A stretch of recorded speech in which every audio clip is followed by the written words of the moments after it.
गांव गोना, तहसील खेगड़ा और डिस्ट्रिक्ट बागपत।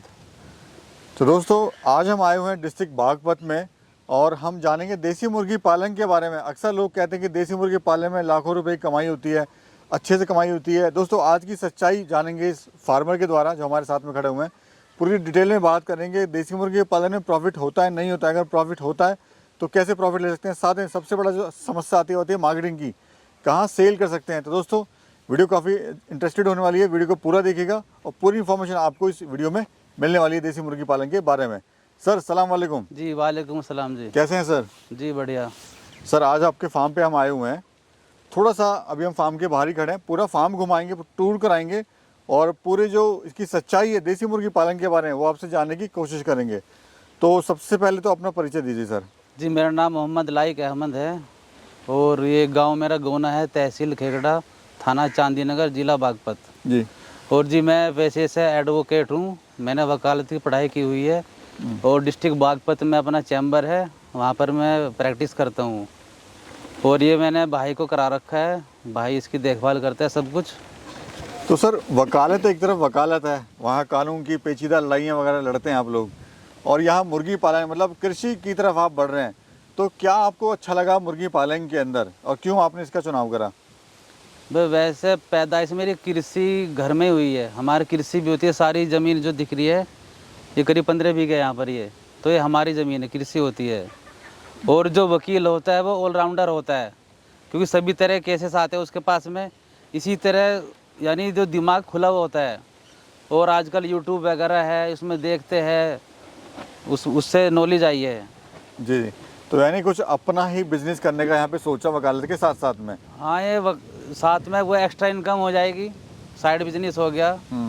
और वकालत में वही स्ट्राइक भी रहती है, छुट्टी भी होती है, और दूसरे भाई को इसमें काम मिल गया। जी जी। तो सर ये बताइए अभी कितना समय आपको हो गया इसको करते हुए? इसमें करीब ये पहला लॉट है हमारे, करीब 3 महीने हुए हैं यहाँ पर इसको फार्म को बने हुए, और 2 महीने इसको चिक्स को डले हुए हो गए। अच्छा, हम ये भी देख रहे हैं कि आपने अच्छा खासा इस फार्म पे पैसा लगाया हुआ है सर, बहुत मजबूत आपने बनाया हुआ है। ये इसका जो साइज है 30 बाय 90 का है वर्ग। जी जी जी। इसमें करीब 2 लाख रुपए हमारे खर्च हो गए बनाने में, इसको सेट को बनाने में। और कितने साल से आप कर रहे हैं सर? ये तो पहला लॉट डाला है अभी, क्या 2-3 महीने मानो, यानी न्यू है, अभी शुरुआत है शुरुआत है अभी। जी। तो सर अपने एक्सपीरियंस से बताइए कैसा आपको लग रहा है, अनुभव के हिसाब से आप बताइए। तो काम तो अच्छा है, इसको टाइम देना पड़ता है। आदमी ये सोचे कि भाई मैं साइड बिजनेस कर लूँ और नौकर छोड़ दूँ, तो नौकर छोड़ रहे हो तो नौकर एक तो अनुभवी हो, दूसरा जो खुद काम करे उसको भी थोड़ी नॉलेज हो कि भाई नौकर काम सही कर रहा है या नहीं कर रहा है, उस चीज़ को देखना पड़ता है, तब जाके कामयाबी मिलती है। जी। अभी अंदर भी चलेंगे, थोड़ा ये बताइए जो आपने ब्रीड पाली हुई है कौन सी ब्रीड है, खासियत क्या होती है इसकी? इस ब्रीड का नाम डबल FG है। ये मीट और अंडे दोनों पर्पज से पाली जा सकती है। और ये जो ब्रीड है ये ब्रॉयलर और RIR के क्रॉस से बनती है। मिक्स है उसका? मिक्स है उसका, दोनों का मिक्स है। आइए सर चलते बात करते हैं।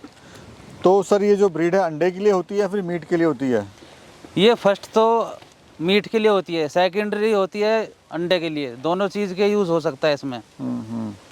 तो आपका क्या मकसद है, अंडे के लिए या फिर मीट के लिए? अभी तो हमने अंडे इसके मीट पर्पज़ के लिए डाली है, अभी माल तैयार है हमारा। वैसे तो करीब 1 वीक में बिक जाएगा ये, और होली के पर्पज़ से डाली थी, होली पे रेट सही मिल जाता है इसका।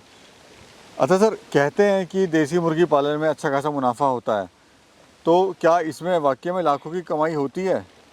तो जितना कोई भी बिजनेस हो, आप जितना ज़्यादा इन्वेस्ट करोगे उतना ज़्यादा उसमें प्रॉफिट देखने को मिलेगा। इन्वेस्ट के ऊपर है, देखो पैसा पैसे को कमाता है।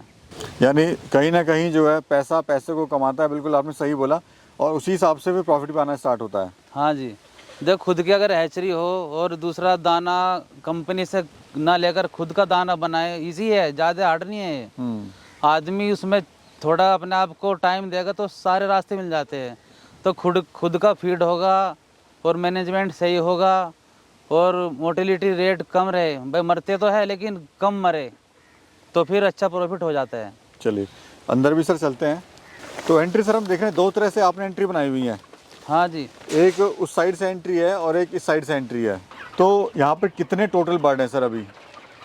ये अभी 1000 मंगाए थे हमने, जी तो उसमें करीब 25 मर गए, तो 975 के करीब है यहाँ पर। जी जी जी। और अभी सर खाने वगैरह में इनको आप क्या दे रहे हैं? खाने में कुछ फीड तो हमने घर पर तैयार किया था, जी और एक टाइम तो घर वाला फीड देते हैं, और दूसरे टाइम देते हैं कंपनी का फीड देते हैं, जो कमर्शियल फीड आता है। जी जी और हमारे यहाँ पर पालक पूरा था और गाजर है, उसका ऊपर का जो होता है गाजर का गजरा वो डाल देते हैं। दिक्कत कर रही है क्या? चलेंगे बाहर? दिक्कत कर रही है तो? उससे ये है, इसमें अगर थोड़ा आप हरा चारा भी इनको दोगे तो इसमें शाइनिंग आएगी, खूबसूरती आएगी बर्ड पर। अच्छा सर, हम तो देख रहे हैं आप यहाँ इनको फीड खिला रहे हैं। जी, अगर कोई कॉस्टिंग कम करना चाहता है, मतलब कहते हैं कि फीड खिलाने से कॉस्टिंग ज़्यादा बढ़ जाती है, फार्म जो है प्रॉफिट में नहीं जाता है, तो इसके अलावा और क्या क्या खिला सकते हैं? तो फीड के अलावा जैसे अजोला की घास है, बरसम है, उसमें कैल्शियम भी होता है, पालक है, सस्ता भी जाता है पालक का भी, और जी गाजर है, और जेई है, ये सब खिला सकता है। जी जी। और बाकी खुद का फीड बनाकर भी कॉस्ट कम आ जाती है। अच्छा, ये जो सर बर्ड है ये बेसिकली वेट गेन के लिए है, मतलब मीट के लिए तैयार होती है। जी, तो कितने महीने में कितना कितना वेट गेन कर लेती है? इसमें 2 महीने में करीब 2 किलो, अगर मैनेजमेंट सही है, फीड अच्छा है, तो 2 महीने में करीब 2 किलो वेट गेन कर लेती है।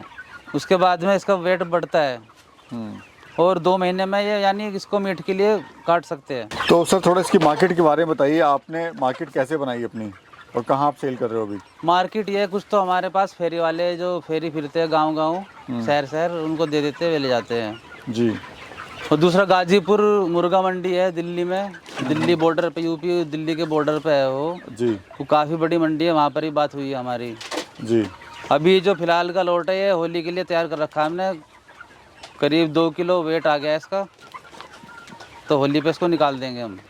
अच्छा सर, अगर बात करें कोई अगर फार्म स्टार्ट करना चाह रहा है, तो अगर जाने पर जो बर्ड है वो डेली की क्या कॉस्ट आती है सर? छोटा बर्ड तो कम खाता है, अभी जो करीब 2 महीने हो गए इसको, 100 ग्राम, करीब 100 ग्राम की पर बर्ड की कॉस्ट आ रही है अभी। जी 100 ग्राम फीड करीब खा रही है। जी जी जी। और फीड के अलावा जैसे कुछ क्या क्या दे सकते हैं? आपने बताया कि कुछ बचा कुचा है, खेतों का बचा कुचा, वो भी दे सकते हैं। जैसे घर पे खिचड़ी बनाते हैं उसको भी दे सकते हैं, उसको खाती है खिचड़ी वगैरह। जी। और जैसे मार्केट होती है आसपास, वहाँ से उसका जो वेस्ट बच जाता है सब्जी का, उसको भी काट कर यहाँ डाल सकते हैं, उसको खा लेते हैं। खा लेती है। कोई सर अगर शुरुआत करना चाह रहा है देसी मुर्गी पालन की, तो कैसे शुरुआत करें? कितने बर्ड से? अक्सर लोग 500 1000 का लॉट डाल लेते हैं, तो क्या वो सही होता है डालना, या फिर कम से शुरुआत करनी चाहिए? नहीं, देखो, अगर आपके पास एक्सपीरियंस है तो, अगर एक्सपीरियंस नहीं है तो करीब 1000 बर्ड डाल के आप स्टार्ट कर सकते हो। उसमें कम मैनेजमेंट करना पड़ेगा आपको, कम मेहनत होगी, तो उसमें आपको एक्सपीरियंस आ जाएगा। जब आपको एक्सपीरियंस आ जाएगा उसके बाद आप कितने में डाल सकते हो। अभी सर लास्ट लॉट आपने कब बेचा था, उसमें कितना आपको फ़ायदा हुआ? वो करीब हमने 2 महीने पहले बेचा था, वो उधर डाल रखा था उस तरफ, दूसरी साइड में। जी। वो हम 400 बर्ड लाए थे पहले, 1 महीने के लिए थे हमने 400, जी जी। 21 दिन के। तो उसमें करीब हमें बच गए थे 20,000 रुपये बच गए थे उसमें। वो एक फ़ायदा आपको हो गया इसमें? हाँ जी। जी जी। अच्छा सर, ट्रेनिंग वगैरह आपने ली थी क्या कहीं पर इसकी? नहीं, ट्रेनिंग हमने नहीं ली, ये तो यूट्यूब वगैरह से देखा है, और कोई बुक ली थी, उसमें लिखा था इसकी जो भी कैसे कैसे होता है। मतलब शुरू करने से पहले जानकारी ज़रूर ले लें। हाँ जी। अच्छा। और सर ये जो फार्म आपने बनाया हुआ है काफ़ी अच्छा बनाया हुआ है, हम देखते हैं लोग, आपने तो बहुत चारों तरफ से इसको कवर किया हुआ है अच्छे से, बारिश से भी, आंधी तूफान से भी, सर्दी से भी, लेकिन कुछ लोग ऐसे ही इसको बना लेते हैं, तो क्या वो सही है बनाना ऐसे? अभी सर्दी का एंड चल रहा है, तो अभी सर्दी का असर है, और गांव में जंगल है, तो यहाँ तो रात को भी सर्दी होती है, इसलिए कवर किया हुआ है। बाकी जैसा मौसम खुलेगा, गर्मी आएगी, होली के बाद गर्मी स्टार्ट हो जाती है ज़्यादातर, तो फिर ये जो इसके जो साइडों की जो पिन्नी है इसको हटा देंगे हम। और कितना समय आपको देना पड़ता है सर पूरे फार्म पे? इसमें सुबह शाम का 2 टाइम फीड होता है, और ये पानी रखना पड़ता है। पानी का मैनुअल ये है, अभी हमारा आगे का इसको बेचकर हमारा विचार है ऑटोमेटिक पानी ड्रिंकर लगाएंगे, तो उसमें करीब 1.5-2 घंटे सुबह लगता है, 1.5-2 घंटे शाम को देना पड़ता है। अच्छा सर, लोग बड़े कंफ्यूज रहते हैं कि अंडे के लिए करें कि मीट के लिए करें, अब ये बताइए अपने अनुभव से कि क्या अंडे में ज़्यादा फ़ायदा होता है या मीट के काम के लिए में ज़्यादा फ़ायदा होता है? देखिए मीट के लिए तो मार्केट है आपके पास, गाजीपुर मंडी है यहाँ पर, जी जी। तो मीट तो इजी होता है। अभी जैसे गर्मी आ रही है, गर्मी में अंडों की डिमांड कम हो जाती है, सिर्फ हैचरी वाले ले जाते हैं। तो मेरे हिसाब से तो पहले आप मीट के लिए करिए, फिर आप जैसे जैसे आपकी मार्केट बन जाएगी फिर आप अंडों पे भी डाल सकते हो। मतलब शुरुआत जो है उससे करो जिसमें आपका बर्ड जल्दी तैयार हो जाए। हाँ जी। जी जी। सर कभी नुकसान आपको हुआ है इसमें? हुआ है तो क्यों हुआ है सर? नहीं अभी ऐसा नुकसान तो हुआ नहीं भाई, थोड़ा बहुत नुकसान होता है लेकिन प्रॉफिट भी होता है, तो प्रॉफिट से नुकसान को माइनस करेंगे तो फिर प्रॉफिट बचता है उसमें। वो तो आप कोई भी काम ले ले, थोड़ा बहुत तो लॉस होता है उसमें। चलिए, क्या संदेश आप देना चाहते हैं सर हमारे दर्शकों को जो आपको देख रहे हैं? तो मेरे यही संदेश है, एक तो इसका जो चिक्स है वो सस्ता खरीदना चाहिए, यानी कहाँ से सस्ता मिल रहा है। दूसरा ये है कि इसकी जो फीड की कॉस्ट कम पड़नी चाहिए, और मैनेजमेंट पे ध्यान रखें जिससे मोर्टेलिटी ना हो। ये 3-4 पॉइंट है, अगर आप इन पे कंट्रोल कर लोगे तो आपको अच्छा बेनिफिट हो जाएगा। चलिए सर, बहुत बहुत शुक्रिया सर, आपने बहुत अच्छी जानकारी हमारे दर्शकों को दी, इसके लिए आपका बहुत बहुत शुक्रिया। जी थैंक यू।